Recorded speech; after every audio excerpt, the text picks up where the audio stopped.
Muy buenos días a toda nuestra comunidad educativa de la Universidad Pontificia Bolivariana, congruentes con el tiempo que hemos destinado para esta actividad.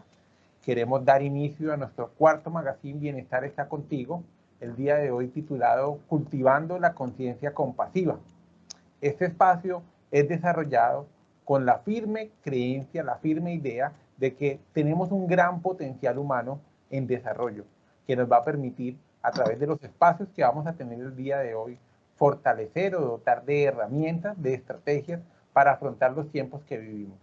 El día de hoy tenemos preparados para ustedes dos temas muy importantes, y por eso a continuación, como es tradicional, vamos a compartir lo que es nuestra agenda del día, agenda que hemos preparado para ustedes con, como les contamos, dos invitados especiales, dos invitados que son recurso de nuestra casa, de acá de la universidad, y otro de ellos que vive acá desde hace algún tiempo y que es un referente para todos nosotros en nuestro diario vivir.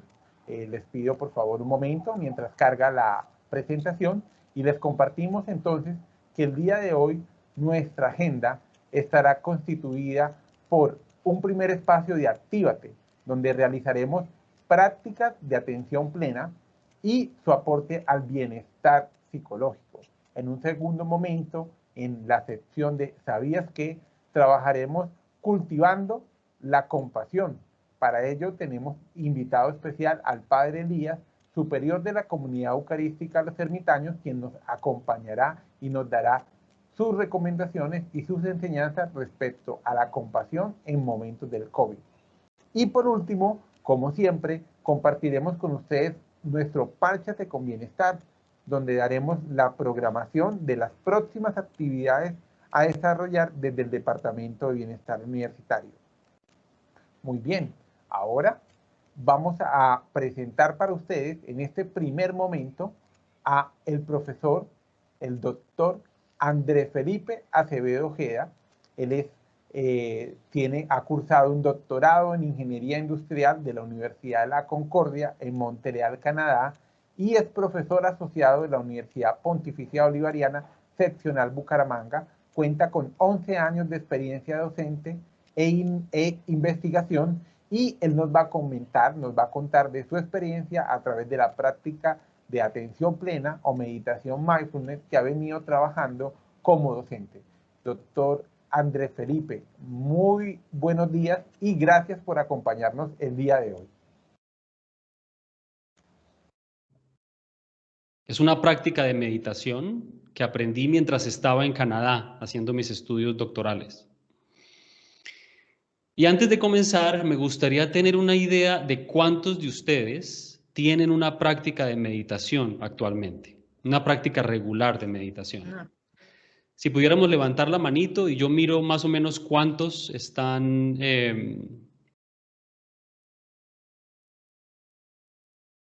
2,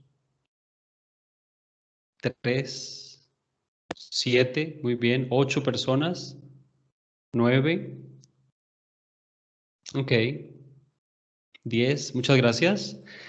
¿Y cuántos de ustedes nunca han meditado antes?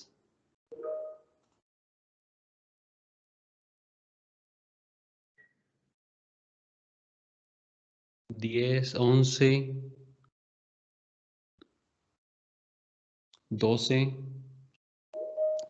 Ok, 13, muy interesante, muchas gracias. Bueno, hoy voy a compartir con ustedes dos técnicas de meditación, de hecho. Voy a intentar combinar la que es conocida comúnmente como meditación mindfulness en inglés o atención plena en español, con una práctica muy especial que se conoce como meta, que es un entrenamiento en compasión o en lo que se conoce como bondad amorosa o conciencia amorosa. Y digo entrenamiento porque la compasión es una habilidad y como toda habilidad puede desarrollarse con práctica. Meta también puede ser considerada una práctica de concentración. Estos dos tipos de meditación, mindfulness y meta, son originariamente prácticas budistas, pero lo más interesante y lo mejor, en mi opinión, de estas prácticas es que no requieren de ningún tipo de creencia o iconografía budista. No es necesario creer en un Buda o en ninguna otra figura religiosa para aplicarse y para ver sus beneficios. Entonces, como práctica, se puede integrar perfectamente en cualquier contexto, tanto tanto personal como profesional, organizacional e incluso científico. Cada vez son más los estudios científicos que corroboran los innumerables beneficios de estas prácticas. Mindfulness es actualmente estudiada en laboratorios de neurociencia y de psicología en las universidades más prestigiosas del mundo.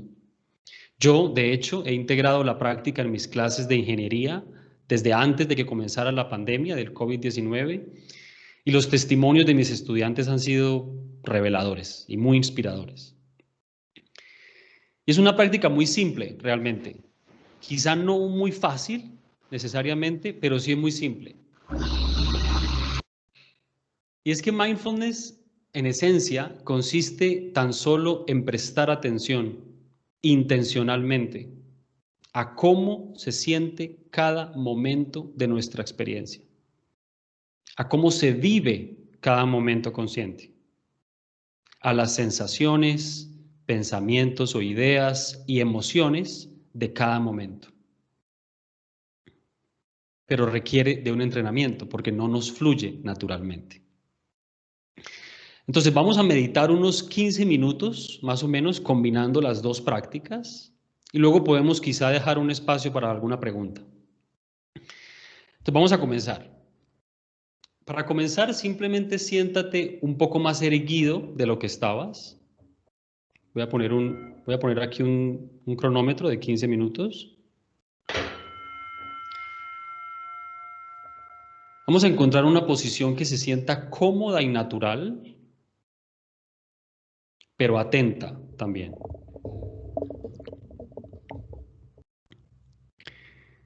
Y cierra los ojos suavemente.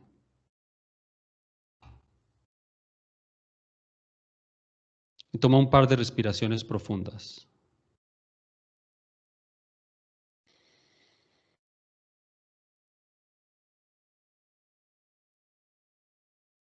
Y siente el peso de tu cuerpo reposando ahí en la silla.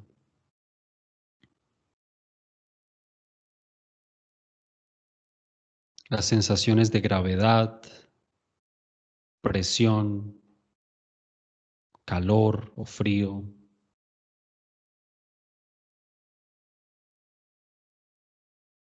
Diferentes sensaciones en el cuerpo.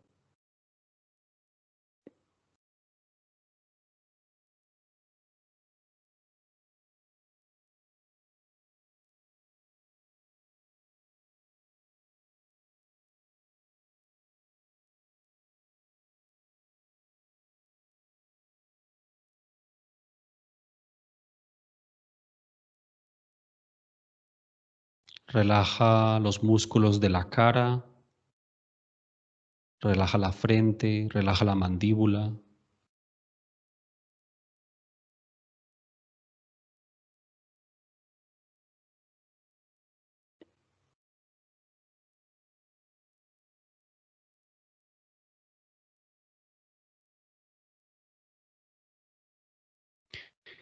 Y en el momento en que notes que estás pensando, simplemente vuelve a las sensaciones de tu cuerpo sentado.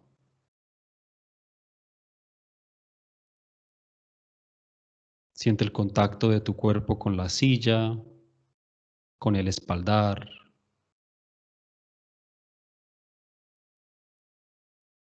Siente tus brazos a los costados.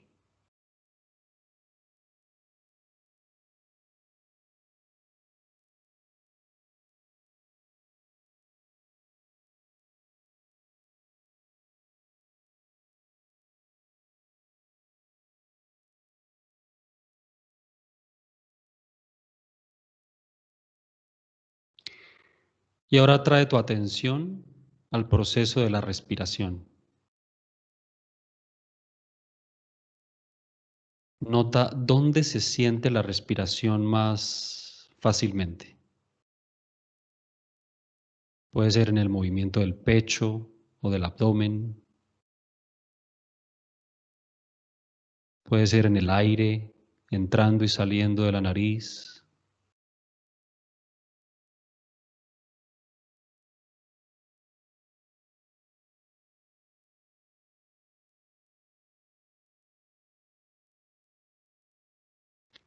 Mira si puedes cubrir la respiración con tu atención,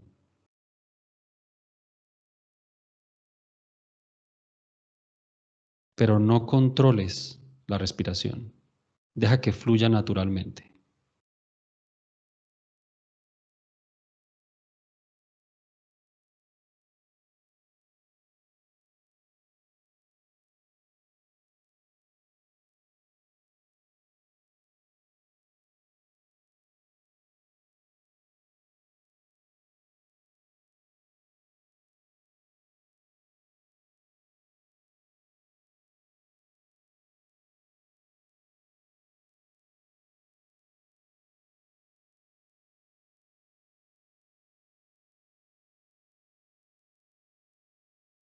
Y cada vez que la mente se pierda en pensamientos o que te distraigas con cualquier otra cosa, que te sientas inquieto, que abras los ojos de repente,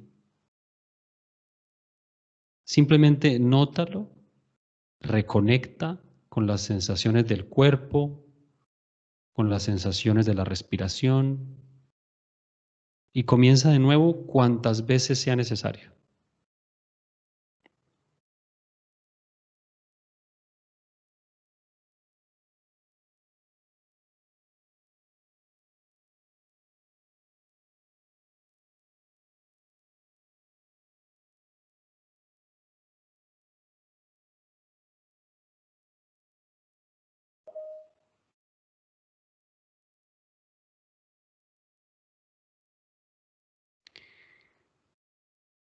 Ahora, manteniendo los ojos cerrados, piensa en alguien a quien amas o a alguien a quien respetas profundamente.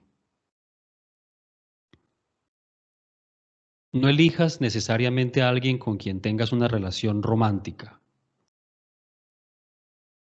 Piensa en alguien a quien admires de alguna manera. Alguien que en general te inspire buenos sentimientos.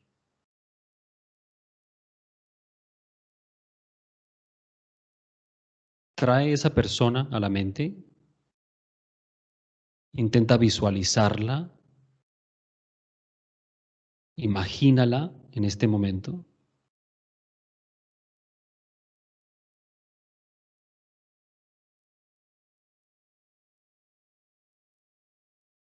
y con la voz silenciosa de tu mente, con un susurro mental, repite estas intenciones hacia esa persona. Que seas feliz.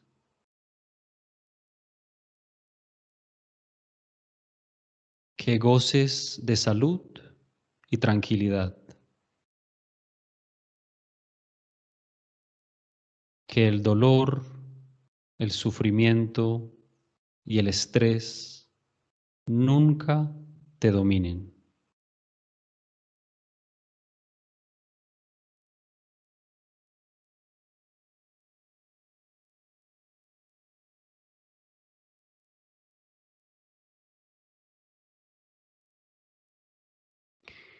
Y mientras piensas y repites estas frases en tu mente hacia esa persona,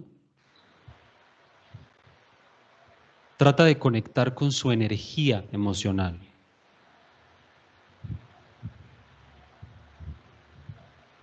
Reconoce en tu experiencia que tú realmente quieres que esta persona sea feliz. Mira si puedes sentir eso.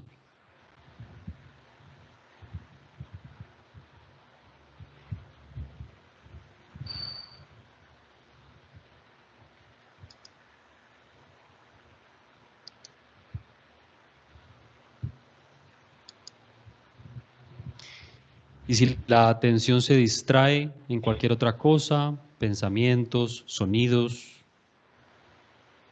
simplemente reconócelo, relájate y trae de nuevo a esa persona a tu mente. Imagínala de nuevo.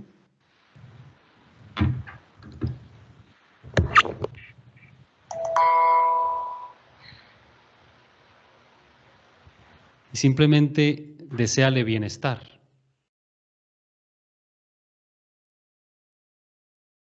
Que seas feliz. Que goces de salud y tranquilidad.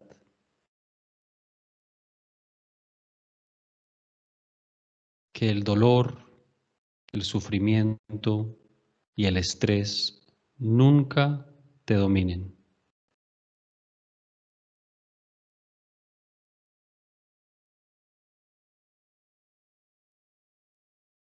Siente estas intenciones conscientemente, una y otra vez. Conecta con el deseo de que esa persona sea feliz. Visualízala radiante y feliz.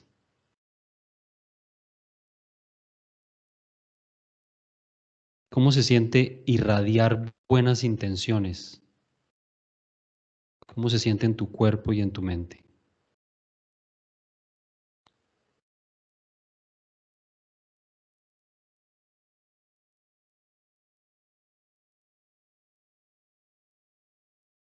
Que seas feliz.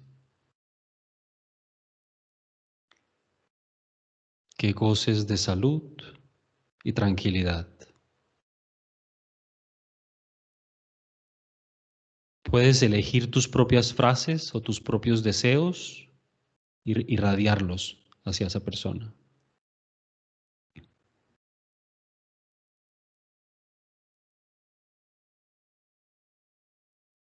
Y obviamente la importancia no está tanto en la repetición, sino en el sentir las buenas intenciones hacia esa persona.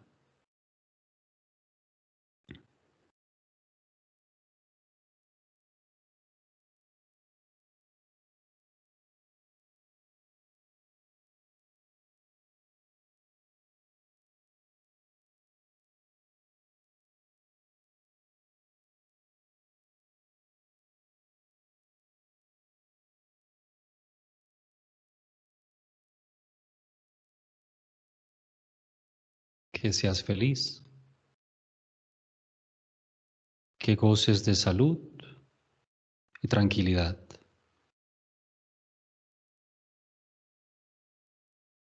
Que el dolor, el sufrimiento y el estrés nunca te dominen.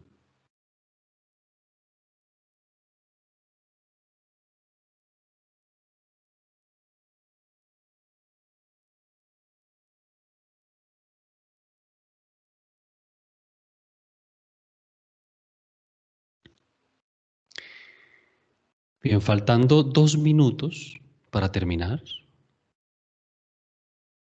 reconoce que tú también quieres ser feliz.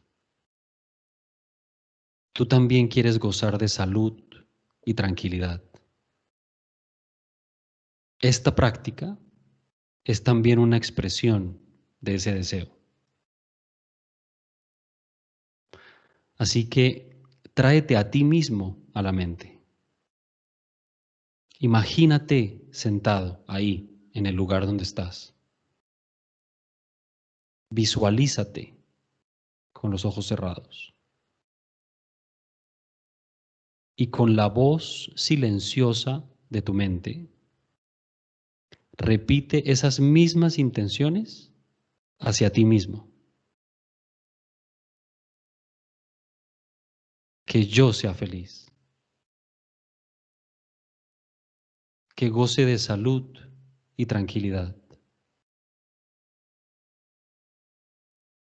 Que el dolor, el sufrimiento el estrés, nunca logren dominarme.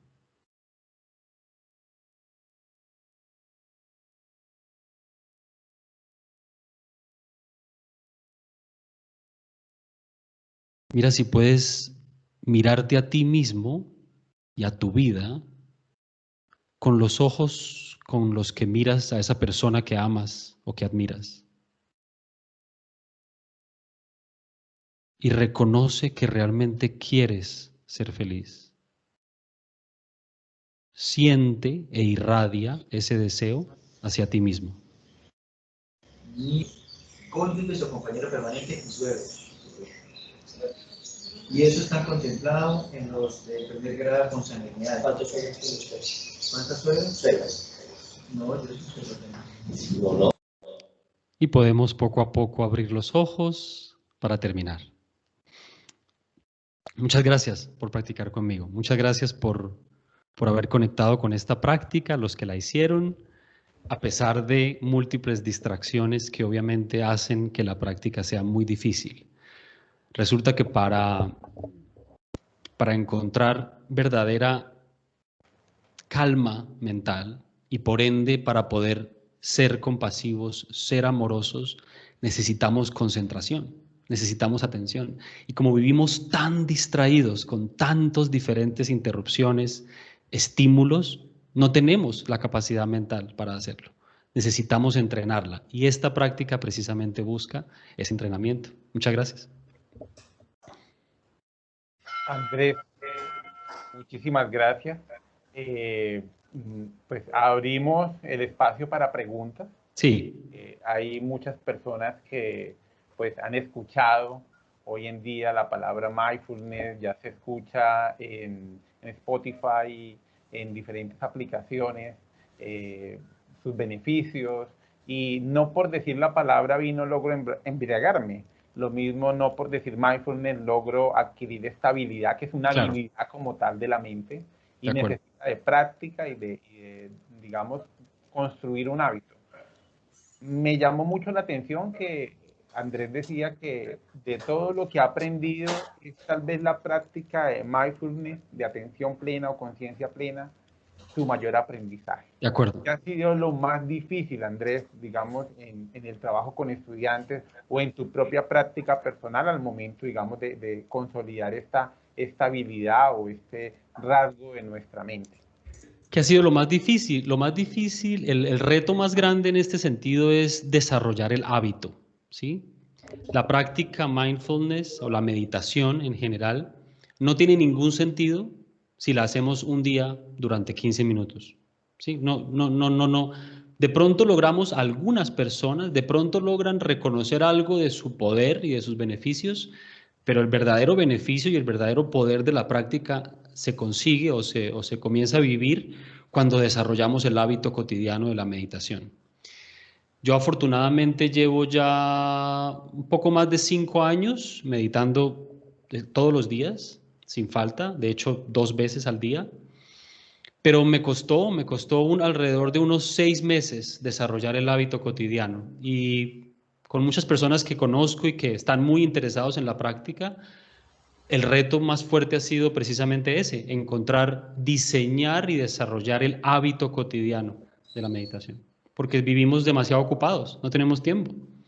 Vivimos muy distraídos y ocupados con otras cosas, no tenemos tiempo para dedicarnos a la mente. Muy bien, muy bien. Sí, efectivamente. Con el trabajo con los estudiantes, sí, pues ellos son nuestro sentido de ser como universidad, son objeto pues de todo nuestro trabajo y nuestro empeño. ¿Qué resultados ha obtenido? ¿Qué comentarios hay de ellos frente a la práctica de la atención plena? Yo desde que llegué de Montreal en 2017, llegué convencido de que quería compartir la práctica con mis estudiantes. La meditación, aunque originariamente viene de un contexto budista y tiene un potencial espiritual, por supuesto, los beneficios pueden verse inmediatamente después de 1 semana o 2 semanas de haber estado meditando 10 minutos. ¿Sí? Beneficios en concentración, en sensación de bienestar, en empatía, en compasión. Más o menos el 60% de mis estudiantes desde 2017, 2018 ha estado meditando conmigo. El otro 40% quizá no se siente interesado o simplemente no está en la disposición apropiada para hacerlo y eso está bien. Y de ese 60% he estado conversando y encuestando. De hecho, estoy formalizando actualmente proyectos de investigación relacionados con eso. Y los testimonios han sido muy lindos porque hay personas que han logrado manejar mucho, sobre todo sus ataques de ansiedad. Hay estudiantes que a los 21, 22 años, 23 años están sufriendo de ataques de ansiedad y están sufriendo de una incapacidad también por concentrarse en las clases, especialmente en entorno virtual. Desde la pandemia ha sido mucho más difícil lograr una concentración en el aula de clase y ese aula ahora se ha convertido pues su cama, su habitación, ¿cierto? Y están atendiendo a clases en el mismo dispositivo en el que revisan redes sociales, en el que chatean con sus amigos. Entonces se ha vuelto increíblemente difícil poder concentrarse 6 horas al día enfrente de un computador a sus clases. Entonces el principal beneficio que ellos me han compartido, especialmente en pandemia, es eso, es la capacidad de tener un poco más de dominio sobre la atención y la concentración que le ponen a la clase. Y la gente que sufre de ataques de ansiedad ha visto realmente una mejoría en eso ya. Cuando llegan los ataques de ansiedad ya no son tan fuertes y ha disminuido la frecuencia con la que llegan esos ataques de ansiedad. En tu caso, cuando hablamos la primera vez, me decías que esta práctica inició durante tus estudios doctorales, ¿sí? Y que, pues, obviamente la exigencia académica desarrolló en ti una respuesta de estrés bastante intensa. Hoy en día, pues, tú vives en el mismo contexto de muchos docentes. ¿Qué invitación le haces a los docentes y cómo podemos, digamos, acceder a tu conocimiento, a tu experiencia? Tienes un lugar en internet que promueves la práctica. ¿Nos puedes contar un poco más acerca de ella? Claro que sí. Para retomar la pregunta sobre el doctorado, sí, yo en 2000, bueno, desde que empecé la maestría, de hecho, yo creo, en Concordia University en Montreal, mi salud física y mental comenzó a deteriorarse. Yo comencé a subir de peso, dejé de hacer ejercicio, dormía menos, por muchos motivos. Yo creo que principalmente fueron 3, pero son muchos motivos. ¿Cuáles son esos 3? La exigencia natural de unos estudios de posgrado a nivel de maestría y doctorado. Está comprobado científicamente que los doctores tienen una tendencia importante a tener dificultades mentales porque la exigencia puede ser muy alta. El invierno en Montreal, en Canadá, es extremadamente frío, ¿cierto? Hay periodos de menos 30 grados centígrados durante semanas enteras. Eso es muy difícil para la mente psicológicamente. Y tiene una relación sentimental también un poco complicada, un poco compleja. Entonces mi salud estaba increíblemente deteriorada, no podía dormir durante varias noches, alrededor de 2015, y ahí fue cuando conocí la práctica mindfulness y pues cambió mi vida radicalmente. Ya no medito ya no medito tanto por estar en un mal momento, sino por un genuino interés en descubrir más sobre la práctica, sobre la mente y sobre los efectos que puede tener en estudiantes principalmente, ¿no? Que es como tú dijiste, como mi razón de ser. Y con eso en mente, en febrero de 2020, justo antes de que comenzáramos pandemia, creé una iniciativa, una plataforma en internet que se conoce como, o se llama Todomente, una sola palabra, Todomente. La página web es todomente.org, pero principalmente me pueden encontrar o nos pueden encontrar en YouTube, en Spotify, en Apple Podcast, en Google Podcast, muchas plataformas. Una sola palabra, Todomente. Ahí estoy compartiendo meditaciones guiadas todas las semanas, de entre 5, 10, 15, 20 minutos, 30 minutos. Lo hice inicialmente pensando en mis estudiantes, ¿cierto? Mis estudiantes me preguntaban, profe, ¿cómo podemos meditar por fuera de la clase? No soy capaz de concentrarme yo solo. Entonces grabé unas meditaciones para compartirles, las subí a YouTube y eso empezó a generar pues muchas personas practicando, ¿cierto? Ya ha crecido en estos 2 años y bueno, los invito, si quieren empezar, si no han meditado nunca, los invito a que comiencen con la serie de Recupera tu atención, se llama. Ahí la pueden encontrar en YouTube y si no, pues me pueden escribir y yo se las envío. Y sí, eso es lo que estoy ahora. Obviamente mi prioridad es la universidad, entonces no es algo a lo que le dedico mucho tiempo, pero una sesión semanalmente sí estoy compartiendo todos los jueves. Muchísimas gracias, Andrés. Para finalizar, tenemos dos preguntas. ¿Sí? Las resumo, digamos, porque guardan relación y Ok. tiene que ver con cuánto, para una persona que le cuesta iniciar la práctica de la atención plena, cuánto tiempo es lo indicado para Sí. iniciar, uno, y dos, pues si hay algún estudio que diga, pues cuál es el tiempo, digamos, diario de meditación que pueda llegar a tener realmente impacto en la salud mental. De acuerdo, buena pregunta. Son dos preguntas en una, ¿no? Entonces, más para comenzar, lo más importante es concentrarnos en el desarrollo del hábito, ¿vale? Eso es lo más importante. Entonces hay que diseñar el hábito. ¿Y diseñar el hábito en qué consiste? ¿Dónde voy a meditar? ¿En qué lugar de la casa o del apartamento? Ojalá escojamos una silla y un lugar específico para la meditación. ¿A qué hora voy a meditar? E intentar realmente diseñar ese hábito por lo menos durante unos 7 o 10 días, entre 3 y 5 minutos. 5 minutos sería ideal para comenzar. Pero el propósito de la idea, para tener en cuenta los resultados científicos más aceptados, digamos, a nivel mundial, 10 minutos diarios ya se han podido ver cambios funcionales y estructurales en la mente, en el cerebro, con 10 minutos diarios en 7 días. Hay estudios que muestran que durante 7 días de meditación, 10 minutos diarios, ya se están viendo los cambios físicos y funcionales en el cerebro y en el comportamiento del individuo. Pero de nuevo, primero tenemos que desarrollar el hábito, ¿sí? Y hay que diseñarlo. Y el hábito se puede desarrollar empezando con sesiones un poquito más cortas, 3, 5 minutos. Ponemos un cronómetro de 5 minuticos y simplemente nos quedamos totalmente quietos, prestando atención a la respiración, al cuerpo, como lo compartí hoy. Y sí, esa sería como la respuesta a esa pregunta. No sé si haya quedado clara o si queramos pues, Muy expandir un claro. poquito más. Pues simplemente complementar, hace poco en una experiencia que tuve de taller con la Universidad Única, con la cual la universidad tiene un convenio, la Universidad Colomboamericana de la UPB Bogotá tiene un convenio con ellos, nos decía el docente que nos acompañaba en este taller que una manera para consolidar ese hábito es uno, unirlo a otro hábito.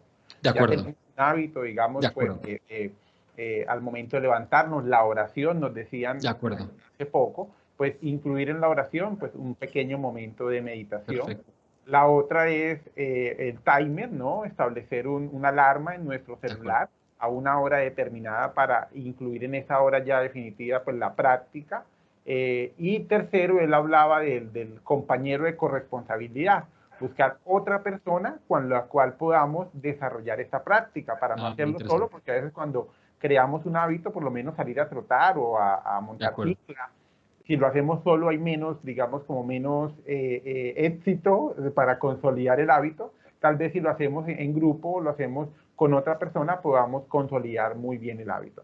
Entonces, de acuerdo. Andrés, agradecerte. Quedan algunas preguntas, no le podemos Sí. dar a respuesta a todos, pero pues queda abierto el espacio. Exacto, los invito a que me escriban. Pueden escribirme o a mi correo de la universidad, andres.acevedo@upb.edu.co, o a mi correo de Todomente, que es andres@todomente.org.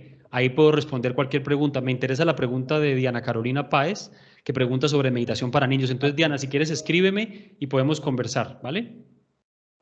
Andrés, muchísimas gracias y pues a todos Gracias a ti por ustedes invitarme. con todo el gusto y espero pues que lo volvamos a hacer con los estudiantes, que tengo un Por grupo de supuesto. ellos que están desarrollando, como tú dices, unos altos niveles de ansiedad en este Así es. momento y Así hemos es. intentado promover la práctica, pero qué más que de una persona que ha tenido experiencia en ella y tiene tanto conocimiento para aportarnos. Muchísimas Súper, muchas gracias, gracias. Andrés, un feliz Cuenta día, conmigo. que estés muy bien. Vale. A todos, pues seguimos en el segundo momento del magazine. Tenemos como invitado al padre Elías, el padre Elías Varga Pineda.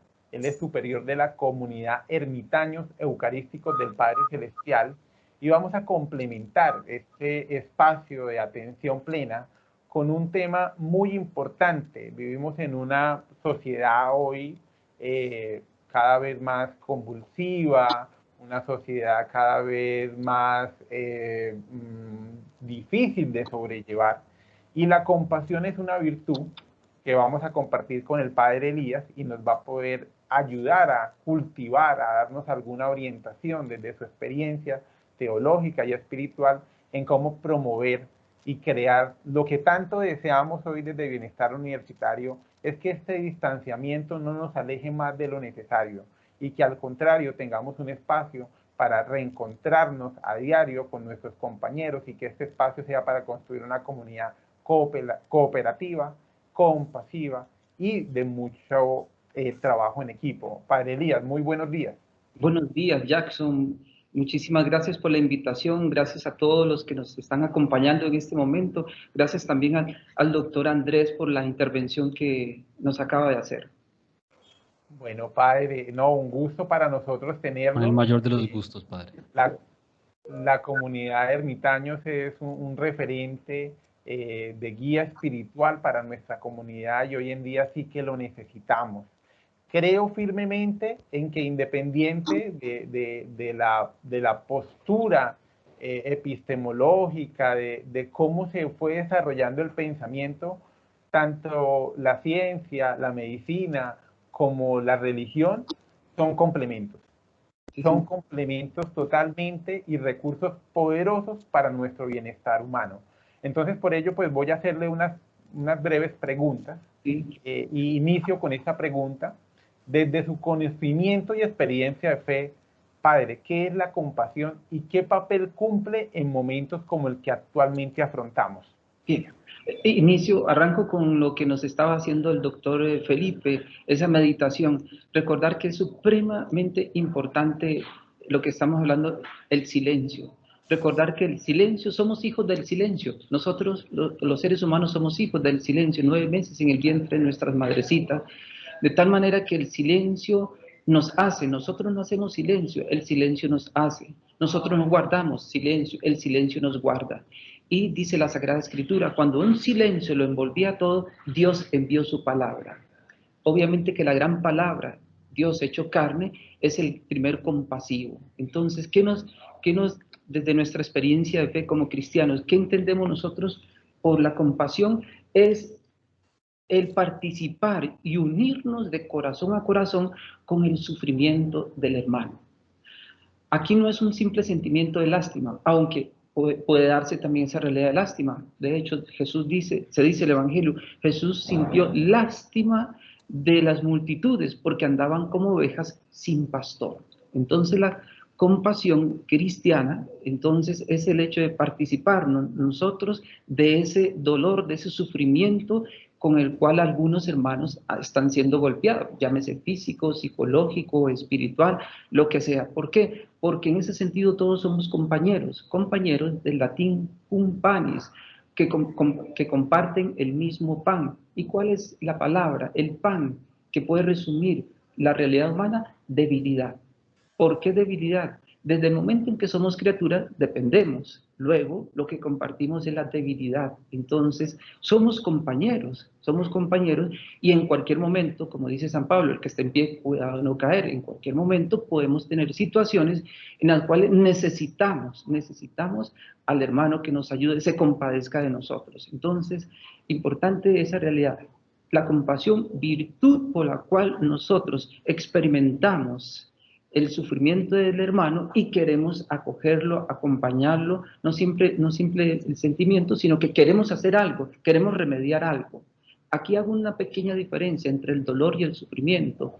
El dolor es lo que nosotros podemos experimentar, un golpe físico, un golpe espiritual, un golpe moral. Bueno, ese dolor que experimenta nuestra realidad psicofísica, espiritual. ¿Qué es el sufrimiento? El sufrimiento sería la actitud que yo tenga frente a ese dolor. Llámese entonces el del hermano o el propio. Entonces, esa pequeña diferencia para para retomar la parte de la compasión. Entonces, es la decisión, por eso brota de la caridad, la compasión brota de la caridad, es la decisión que yo asuma frente al dolor del hermano y que me lo apropio en el sentido de que quiero ser solidario y ayudarle desde lo que está sufriendo. Muy bien. Bueno, algunos estudios, padre, por lo menos Jordan Peterson, que es un psicólogo canadiense, tiene un libro bestseller que se llama 12 reglas para vivir un antídoto al caos. En su segundo capítulo lo titula Trátate a ti mismo como si fueras una persona que depende de ti. Y él narra y describe cómo personas que inclusive están pasando por una enfermedad terminal no cumplen con los tratamientos. Sin embargo, esa misma persona, al momento que su mascota enferma, son estructurados en darle el medicamento. Sí. Con esto mi pregunta es, hablamos de autocompasión, hablamos de una voz crítica, una voz que nos enjuicia constantemente a nosotros mismos. ¿Cómo podemos cultivar esa autocompasión? Hablamos de la compasión al otro, del amor al prójimo, pero también el mandamiento de Dios nos dice, ámate a ti mismo. ¿Cómo podemos cultivar ese amor propio? Correcto. Sí, efectivamente, se enuncia el mandamiento es amar a Dios sobre todas las cosas y al prójimo como a nosotros mismos. ¿Qué significa eso? Que el primer prójimo soy yo. Si yo no me amo, pues yo no puedo amar. Si yo no me cuido, yo no cuido a los demás. Si yo no me valoro, yo no valoro a los demás. Entonces, lo más lógico es que, como se dice, el testimonio empieza por casa y la primera casa somos nosotros. Entonces, la compasión va primero con nosotros. Primero, como te decía hace un momento, reconociendo lo que somos, criaturas. Yo no lo puedo todo. Y por ser criatura, puedo equivocarme. Perfectamente me puedo equivocar. De hecho, equivocarse es un derecho, como una obligación corregir, un deber corregir. Entonces uno no se extraña. La primera compasión es saber quién soy yo y de qué soy capaz, de las cosas más grandes, hermosas, como también de las cosas más bajas. Uno no se asusta por eso, sino que efectivamente uno va adquiriendo las herramientas poco a poco en la vida. ¿Para qué? Para sacar de nosotros lo mejor. Y a la medida que saquemos lo mejor, entonces podemos compadecer a los demás. Si yo no soy compasivo conmigo, yo no puedo ser compasivo con los demás. Muy diferente, obviamente, al victimismo, porque a veces se puede confundir con el victimismo. Yo no sirvo, yo no sé, a mí nadie me quiere, etcétera, etcétera. Grave. Obviamente que no es un comportamiento humano y ni cristiano. ¿Que puede alguien caer en eso? Sí, pero entonces hay que volver otra vez al punto, lo que somos, la dignidad que cada uno de nosotros tiene y trata a los demás según esa dignidad. Recordamos aquí un poquito la obra de Hamlet, cuando Hamlet, de Shakespeare, cuando estaba él dándole instrucciones a Polonio, su maestro de ceremonias, le dice Hamlet, oiga, no trates, dice, trata a los invitados como les corresponde, bien. Y entonces le dice a Polonio, serán tratados, dice, como se lo merecen. Y le dice Hamlet, no, nunca trates a los demás como se lo merecen, sino ¿quién se salvaría del látigo? Trata a los demás según tu dignidad. Según tu dignidad. Tú eres el maestro de ceremonia, trátalos como maestro de ceremonia. Nosotros somos cristianos, nuestra dignidad, hijos de Dios, imagen y semejanza. Luego así tratamos a los demás porque así nos estamos tratando nosotros. Muy bien. Muchas gracias, padre. Habíamos hablado anteriormente que la compasión era de las virtudes domésticas. ¿Cuáles son esas virtudes y cómo podemos fomentarlas? Bueno, el Papa en la exhortación de Amor y Leticia, que es básicamente para los matrimonios, por ahí nos metió a todos. ¿Por qué? Porque el Papa pretende una cosita. Dice que el mundo, la iglesia se convierta en un inmenso hogar, un domus, una familia, porque somos familia. Y la pandemia ha puesto manifiesto eso. Nadie está solo, somos familia. Entonces, ¿qué son las virtudes domésticas? Incluso se utiliza un término, domesticar al mundo. Obviamente que no es en el sentido de manipular, no. Significa volver otra vez a cultivar las virtudes que se deben de cultivar en el hogar. Las virtudes domésticas serían grandísimas, muchas, muchas. Por ejemplo, la dignidad, la sinceridad, la justicia, la prudencia, la honradez, la alegría, la amistad, la gratitud, el respeto, en fin, etcétera. Pero obviamente la madre de todas estas virtudes, el amor, la caridad. Como dice San Pablo, muchos carismas, sí, pero yo les voy a enseñar un carisma más importante todavía, el amor. Por eso la 1 Corintios capítulo 3, el amor, etcétera, etcétera.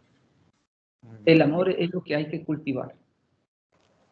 Efectivamente, o sea, y se han hecho estudios, padre, desde neuropsicología, donde aunque el amor no puede ser la respuesta a todo, si una sonrisa, un abrazo, una palabra de aliento puede ayudarnos a enfrentar momentos difíciles y nos ayuda verdaderamente a afrontar momentos difíciles.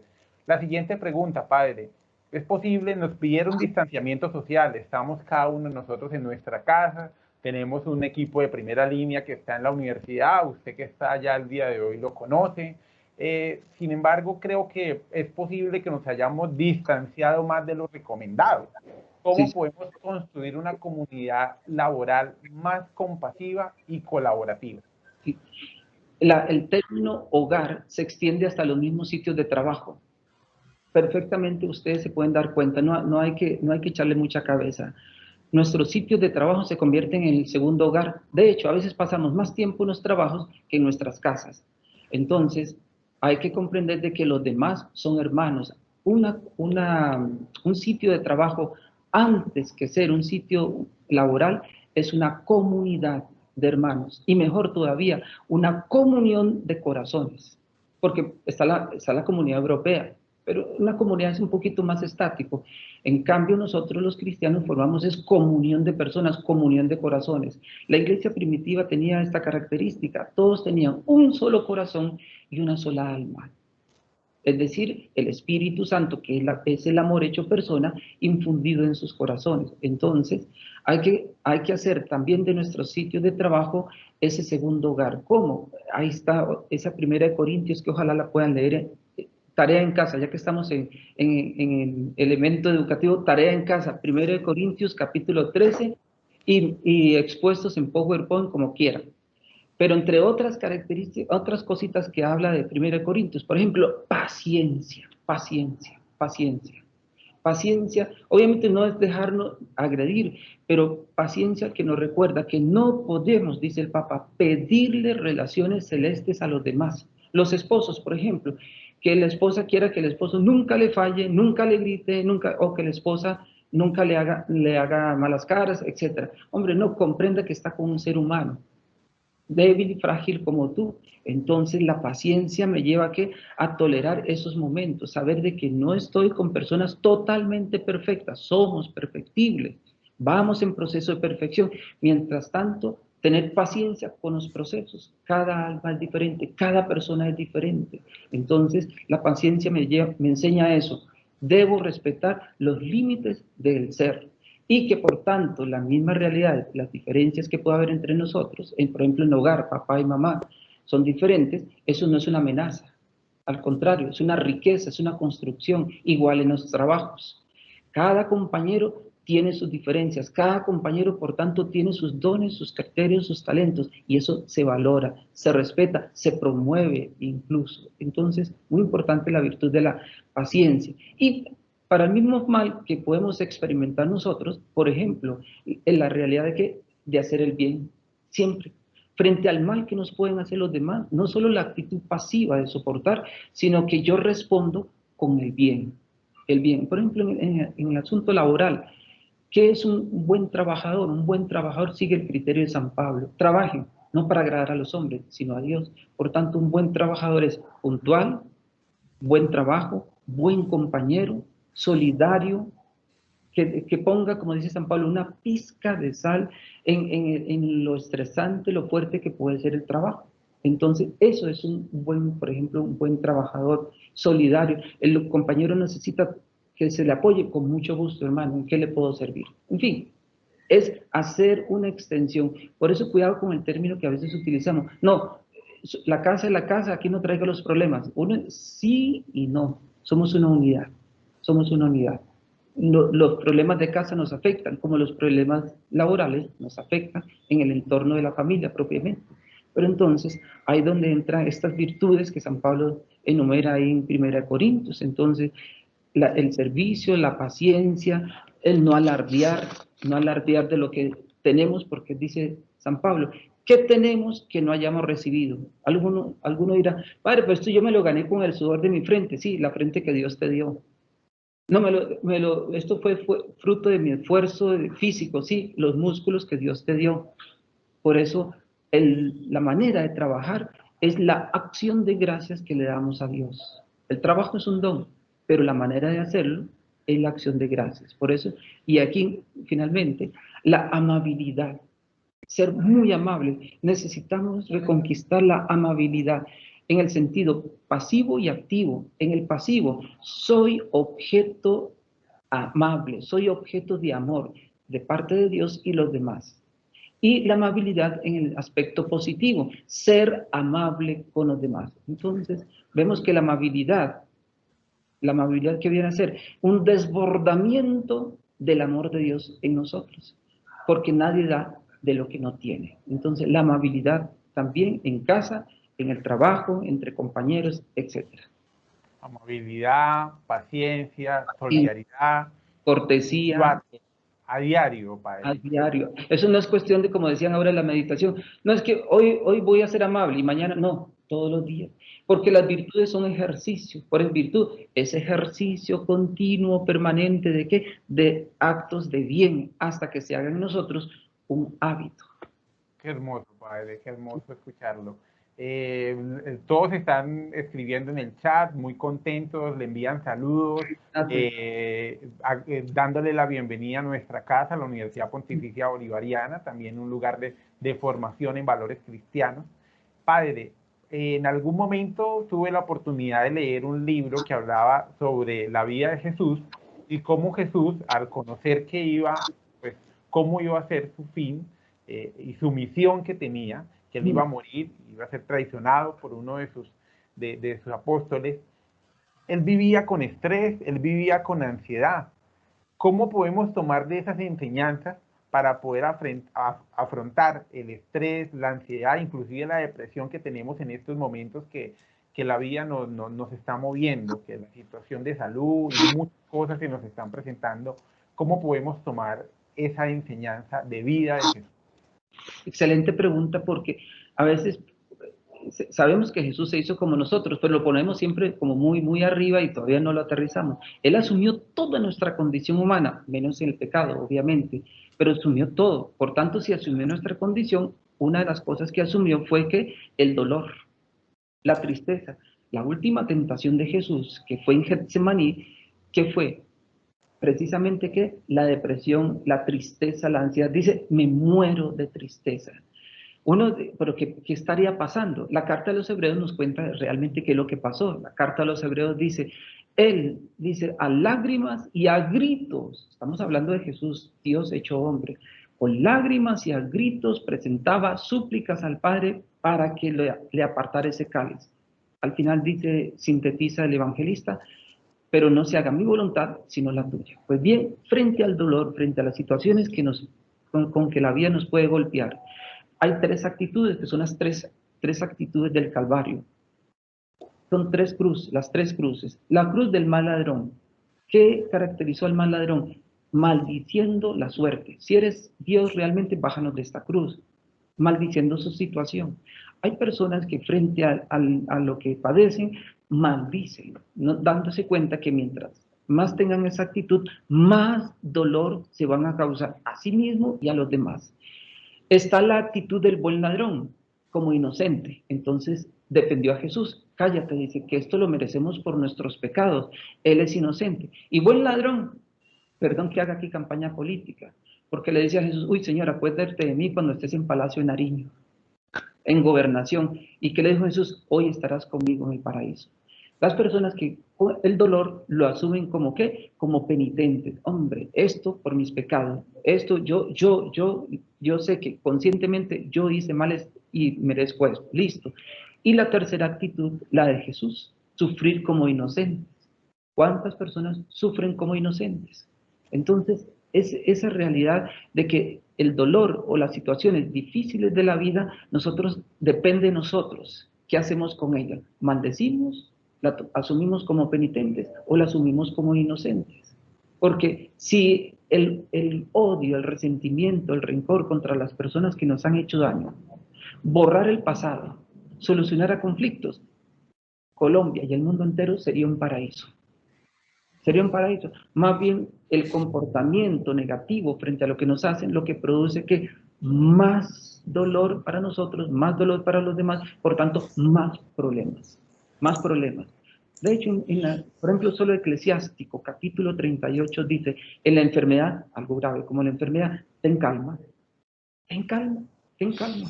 Ya, todos los estudios que pueden implicar eso, ten calma a la hora de ¿qué? De una enfermedad, por ejemplo.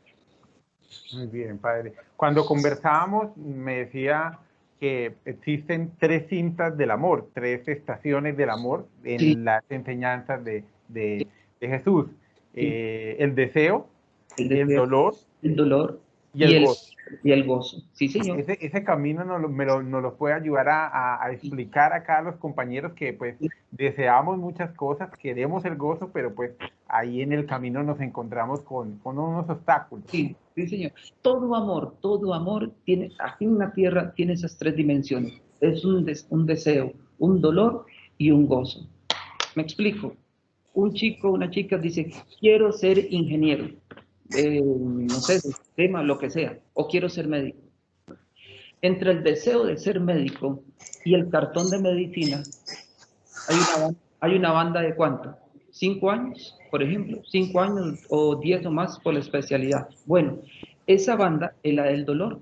Esa banda, ¿por qué se dice de dolor? Porque la persona, por ejemplo, hoy amanecí enfermo, no quiero ir a clases. No va a llegarle al profesor a decirle que él va a ir a clases cuando se sienta bien, cuando sienta ganas de ir a clase, pues ya sabe que va a perder el año, va a perder el semestre. Entonces, las madrugadas, el trasnocho, quiere comprar algo, pero o compra eso o paga el semestre.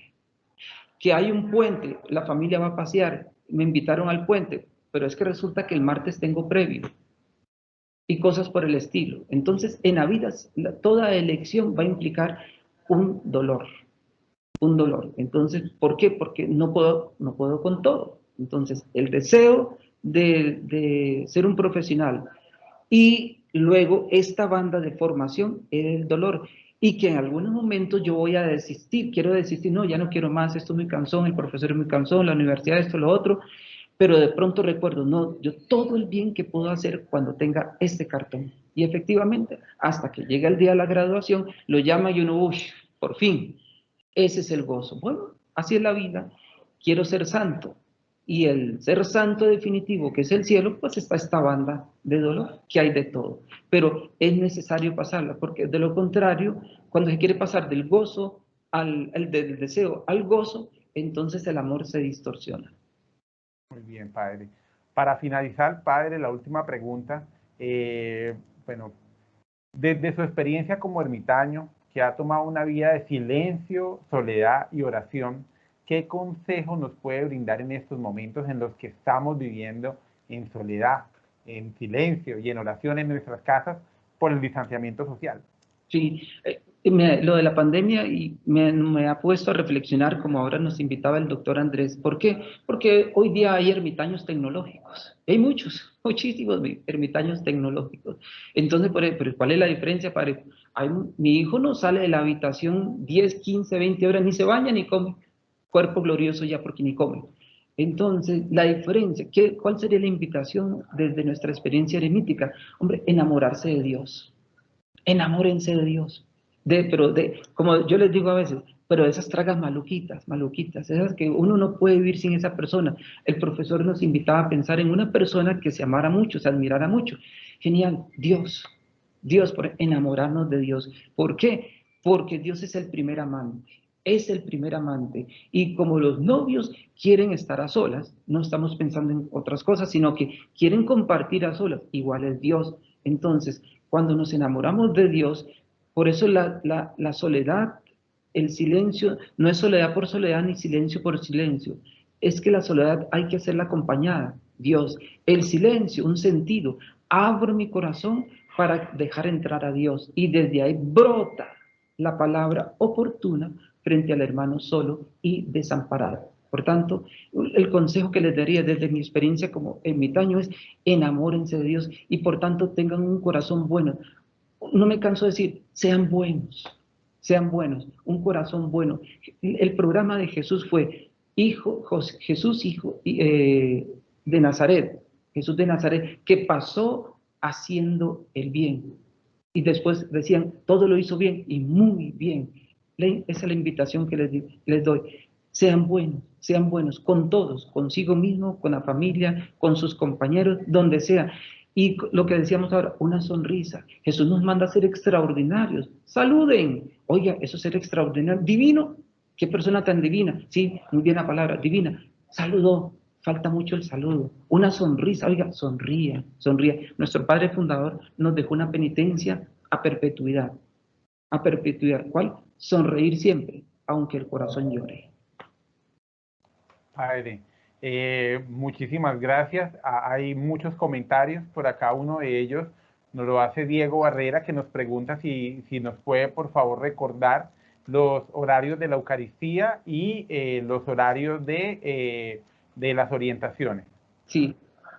Misas oficialmente públicas no hay, sino confesiones desde las 6 de la mañana hasta las 7, 8 de la noche, a la hora que se vaya la última persona, durante todo el día. Las misas que hay es para sacramentos, por ejemplo, primera comunión, bautismo o matrimonios. Eso sí lo hacemos y vamos a ver cómo nos va en esta tercera olita ahí que nos tiene permitiendo vivir el Señor. Tenemos una pregunta para cerrar de Diana. Compañera de Bienestar, nos pregunta cómo dejar de ser jueces para nosotros. Hay una voz autocrítica. Sí. En ningún lugar pasamos tanto tiempo como en nuestra propia cabeza. Con nadie hablamos más en toda la vida que con nosotros mismos. Sí. Intentemos ser amables, intentemos tener una mente sana para nosotros. Correcto. ¿Cómo podemos dejar de ser jueces para otros y para nosotros mismos, Padre? San Agustín decía, cuando veas un defecto en tu hermano, pide la virtud que le haga falta al hermano. Cuando tú tengas la virtud, el hermano no tendrá el defecto. Muy diplomático San Agustín, muy psicológico, que nos estaba diciendo, hombre hermano, el problema es usted, el problema no es el otro. Entonces, ahora les decía, sean buenos, un corazón bueno, y ese corazón es el corazón de Dios. Pedirle a Dios esa capacidad. Recordad que, como dice San Pablo, ni yo mismo me juzgo, el juicio le compete a Dios. Algo muy sencillo como esto. La persona tuvo una situación por ejemplo, dijo una mentira. Muy fácil decir, es que fulanito, fulanita es mentiroso. No, señor, no se puede hacer eso. Vea que son 2 letras, ese verbo es mortal, solo 2 letras, pero califica cuerpo, alma y espíritu como un ser mentiroso, falso, ni Dios. Es más, ni siquiera nosotros en un confesionario, los sacerdotes lo hacemos. Una persona dice, padre, he mentido, he robado, ¿es que usted es ladrón? No, señor, yo no sé. Incluso cuando a mí cuando me pueden decir algo, es que usted está diciendo que yo soy ladrón, yo soy mentiroso, yo no sé, es problema suyo con Dios. Lo único que hacemos es dar un concepto sobre una situación. Esa persona robó o yo robé, yo maté. Un confesionario, por ejemplo. Qué bonito cuando no hay un ser, el hombre es tan hermoso en un confesionario. Padre, yo robé, yo mentí, etc. Que yo sea ladrón, no, eso solo le compete a Dios determinarlo. Entonces, toda la compasión, volvemos al tema de la compasión, empieza aquí por casa. Que obviamente dentro de cada uno de nosotros, la ley de la concupiscencia, las 4 leyes que nos mueven, bueno, esto sería otro tema, pero la ley natural, hace el bien y evita el mal, la ley de los 10 mandamientos, la ley del amor, del evangelio, y la ley de la concupiscencia, que nos dice San Pablo, ¿qué es eso que habita en mí? Yo sé lo que tengo que hacer, quiero hacerlo, y termino haciendo el mal que no quiero. Sé que no tengo que mentir, quiero no mentir, pero cuando suena el teléfono, ay, dígale que no estoy. Dígale que no estoy. Mentí, uy, ¿qué es eso que habita en mí? Y Pablo, casi desesperado, dice, ¿quién me podrá salvar? Dice, la gracia de Cristo. Entonces, no existe un pecado que otro cometa, que yo no lo pueda cometer si Dios no me da la gracia. San Felipe Neri decía, cuando le señalaban a alguien que había caído, un momentico, ¿sabe qué me diferencia entre él? ¿Cuál es la diferencia entre él y yo? La gracia de Dios. La gracia de Dios. Si no hago peores cosas, no porque sea bueno, sino porque Dios me da la gracia. Santa Teresita el Niño Jesús, que nunca se le encontró materia grave para absolverla, sin embargo ella dice, dijo que amaba más que María Magdalena, la gran pecadora, y al quien más se le perdonó, más ama. Dice, pues yo amo más que ella, pero ¿cómo? ¿Por qué? Dice, porque sí, yo no hice eso, yo no cometí esos pecados, pero ¿por qué no los cometí? Porque Dios me dio la gracia de no hacerlos. Ahí volvemos al tema de la humildad. La humildad. Saber caminar en la verdad. ¿Quién soy yo? ¿Quién es Dios? ¿Quién es el mundo? Bueno, padre, acá hay muchas exaltaciones a su participación, a sus enseñanzas, que guardaremos eternamente en nuestro corazón. Esperamos que esta sea la primera invitación de muchas otras, que venga, usted nos acompañe con todo su conocimiento, con toda su experiencia de fe y todas estas enseñanzas que son profundas. Como le decía en un principio, es complementarnos.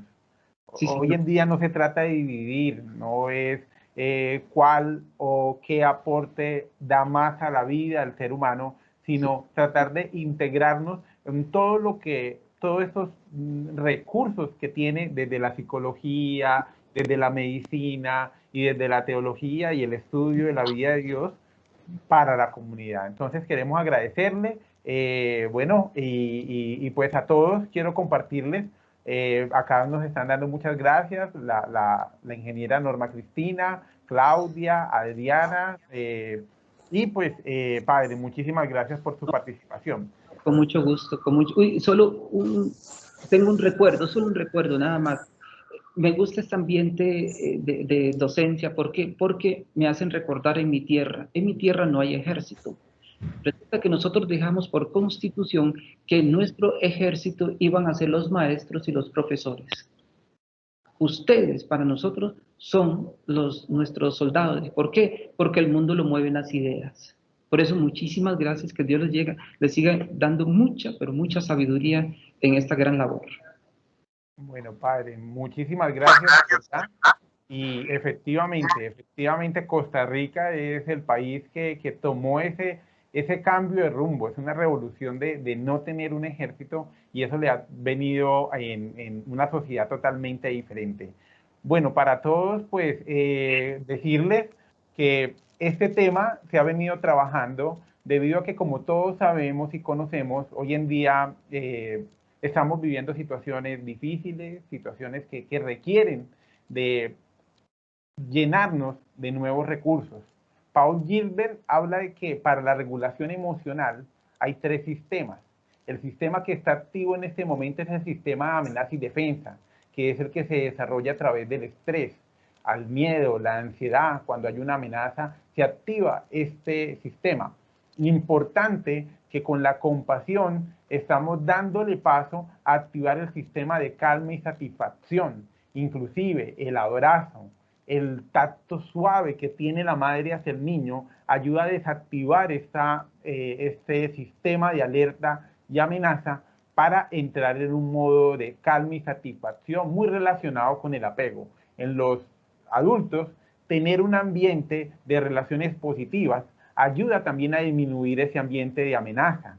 Por eso es muy importante cultivar la compasión. Podemos hablar de algunas prácticas informales de compasión, pero creo que con las enseñanzas del padre Elías, todo lo que se puede decir desde diferentes áreas de la psicología tiene relación con las enseñanzas que nos deja el padre Elías. No te critiques y ve lo bueno que hay en ti. Cuando identifiquemos un pensamiento, una emoción, una conducta que no nos guste, no nos critiquemos completamente. Tratemos de ser objetivos y de tener compasión con nosotros. Esas emociones que nos damos, ¿sí?, tanto positivas como negativas, son lo que somos. Entonces intentemos de no criticarnos y ver lo bueno que hay en nosotros. Lo mismo con nuestros compañeros de trabajo, en nuestra familia. No critiques a otras personas, ve lo bueno que hay en ellas. Si tienes algo que decirle, no hables de esa persona a espaldas de ella. Busca el momento para resolver esa necesidad, para resolver esa diferencia, y así tener esa compasión que estamos practicando. Practica la compasión andando. Cuando vayas caminando en tu día a día, a las personas que veas, envíale compasión, como lo hacíamos hoy en la práctica inicial con el doctor Andrés. Y al poco tiempo vas a ver cómo va a cambiar la actitud de esa persona, inclusive contigo. Y ser consciente de la compasión de otras personas. Hay personas que día a día nos regalan una sonrisa, nos preguntan por nuestra familia, nos preguntan cómo estamos. Es importante identificar y agradecer a esas personas compasivas. Haz un acto de generosidad todos los días. Tener la posibilidad de agradar a alguien, con una persona con la que ves y sientes que está pasando por un momento difícil, no dejar de desconectarnos con ellos. Son algunos de los elementos que podríamos hacer como prácticas informales de compasión. Hay algunas otras prácticas, por tiempo no las podemos compartir. Y ya para finalizar, queremos compartirles nuestras próximas actividades de bienestar universitario. En Parcha con Bienestar, el día de hoy a las 6 de la tarde, con esta gran enseñanza que nos viene dejando el ajedrez desde la coordinación de deportes y cultura, el profesor Luis Jesús, y a nivel multicampus, vamos a tener un conversatorio de la vida de un ajedrecista. Hoy, 20 de abril, a las 6 de la tarde, por el canal de YouTube de la UPB, vamos a tener este espacio, entonces, de la UPB Nacional. Creo que no es UPB, pues sería bueno, hay una ICAR, donde les puedo compartir la información, pero es en el canal de YouTube, creo que de la UPB Nacional, porque el de la UPB BGA, UPB BGA Bucaramanga, va a estar en la Semana de la Internacionalización. Pero es un espacio muy bueno a los estudiantes y a la familia que ve que hay algunas dificultades en el aprendizaje de las matemáticas. El cerebro humano tiende a desarrollar las mismas funciones, las mismas habilidades cuando practica la matemática que cuando practica ajedrez. Pero acá básicamente vamos a hablar de la vida de un ajedrecista. El día sábado están todos invitados a un taller que se va a impartir desde Bienestar Universitario, que se llama Aprendizaje y Emociones. ¿Cuáles son esas emociones que permiten generar aprendizaje y cuáles son aquellas que pueden bloquear el aprendizaje? ¿Cuál es la relación directa que hay entre aprendizaje y emoción? Y por último, la próxima semana, también desde Bienestar Universitario, vamos a tener un conversatorio Retos en Familia, nuevas dinámicas familiares, el viernes 28 de abril a las 6 de la tarde por el canal de YouTube de la UPB BGA. Entonces están todos cordialmente invitados, de todo corazón y con mucho cariño de todo el equipo de Bienestar. Gracias por acompañarnos y esperamos haber sembrado una enseñanza el día de hoy para cultivar esa conciencia compasiva en nuestra comunidad universitaria. Muchas gracias y que tengan todos un feliz día. Muchas gracias, Jackson, que estén muy bien todos. Andrés, muchísimas gracias a ti por tu apoyo. Buen día. Padre Elías.